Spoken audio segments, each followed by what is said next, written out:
गुरु कृपा से होता है।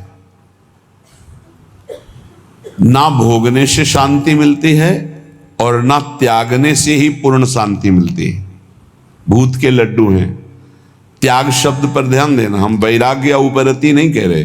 त्याग का अर्थ होता है परमार्थ में मैं चल रहा हूं, मुझे नहीं भोगना, पर उसमें सुख बुद्धि है तो अशांत रहता है।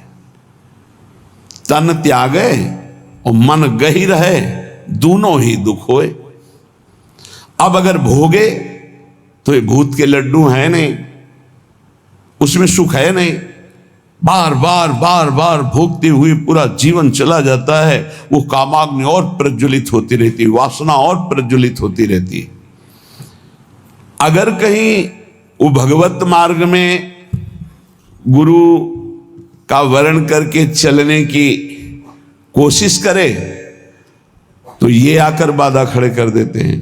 विद्या, रूप, महत्व, कुल, धन, यौवन, अभिमान, ये अंतर्भाव विरोधिनी, ये स्वरूप देह नहीं प्राप्त होने देते। विद्या का अहंकार, श्री बिहारी देव जी कह रहे, पांडे पढ़ी पढ़ाए बकी बहके, बड़े ऊंचे महापुरुष हैं। कह रहे पांडित्य किसे कहते हैं उसे समझो। भगवान ने गीता जी में पंडित किसे कहा है। हम लोग पंडित को जाति पक्ष में ले लेते हैं कि पंडित कौन बोले हो, पंडित जी, दुबे जी, तिवारी जी, मिश्रा जी, वो पंडित जी।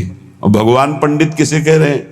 कह रहे विद्या विनय संपन्ने ब्राह्मणे गविहस्तनी स्वने च स्वपाके च पंडिता समदर्शिनः। पंडित कौन? बोले जो समदर्शी है, जो विद्या विनय संपन्न ब्राह्मण में, गाय में, कुत्ता में, चांडाल में, हाथी में एक ही परमात्मा को देखता है, वो समदर्शी है, वही पंडित है। पंडित कौन? जो समदर्शी है। बोले यहां पढ़ पढ़ के बक बक करके अपने को मान रहे हैं, ये अंतर्भाव विरोधिनी बात की समझना है। परमारथ सपने नहीं सूझो, स्वार्थ ही को सह के पाणे, पढ़ी पढ़ाई बकी बहके। विद्या का जो अभिमान है इस स्वरूप बोध नहीं होने देता। नायमात्मा प्रवचनेन लभ्या न मेधया न बहुना श्रुतेन। बहुत बुद्धिमान, बहुत विद्वान, बहुत श्रवण और कथन करने वाला, पर अहंकार है, इसलिए ना भक्ति उत्पन्न हो पाएगी और न ज्ञान प्रकट हो पाएगा। विद्या का अभिमान हो जाना बहुत खतरे पे पड़ जाना है। बोले परमार्थ को तो स्वप्न में नहीं जान पाएगा क्योंकि अहम है और अपनी विद्या का प्रयोग स्वार्थ के लिए करने लगा, स्वार्थ के लिए। ये अंतर्भाव विरोधिनी वृत्ति है भागवती। विद्या का तात्पर्य है विवेक उत्पन्न हो जाना।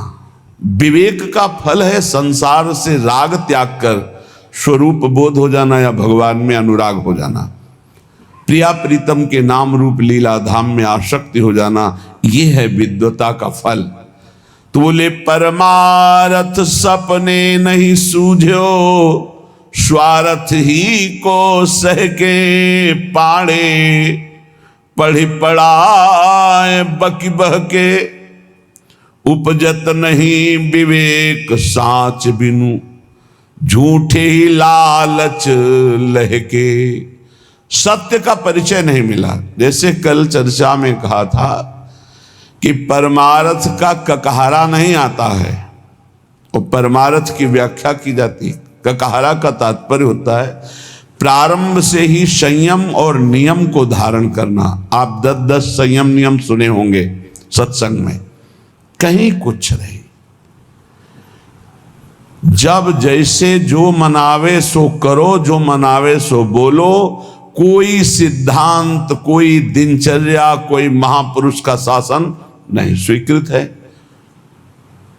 उपजत नहीं विवेक साच बिनु, झूठे ही लालच लहके। अंदर से झूठी वस्तुओं में लालच। झूठा क्या है और साच क्या है? साच क्या है? तो आब्रह्म स्तंभ पर्यंतम सर्वम मायामयम जगत सत्यम सत्यम पुनः सत्यम हरिर्नामैव केवलम। ब्रह्मा से लेके तिनके तक, तिनके से लेके ब्रह्मा तक अगर कोई आशा है वो झूठी आशा है। कुछ भी है वो सब झूठा है। सत्य क्या है? तो बोले सत्य सत्य पुनः सत्य, त्रिकाल सत्य, तिर्वाचा सत्य, केवल प्रभु का नाम सत्य है। उमा कहूं मैं अनुभव अपना, सत हरि भजन जगत सब सपना। संपूर्ण जगत झूठा, सत्य केवल हरि नाम, प्रभु का नाम। भगवान शंकर कह रहे, शास्त्र क्या कह रहे? सत्यम सत्यम पुनः सत्यम हरिर्नामैव केवलम। तो नाम जपने में रुचि होना बहुत बड़ी बात है, गुरु कृपा से होता है। तो बोले उपजत नहीं विवेक साच बिनु, झूठे ही लालच लहके। मान बढ़ाई रुपया पैसा यही लक्ष्य बन जाता है तो विद्वता का कोई फल नहीं हुआ। उनके अंदर सही न सकत उत्कर्ष और को, मन मत्सर चित चहके पाणे पढ़ पढ़ाए बकी बह के।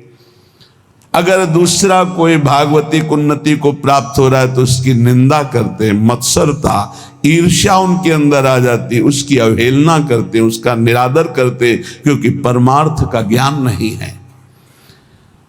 जीवत मरत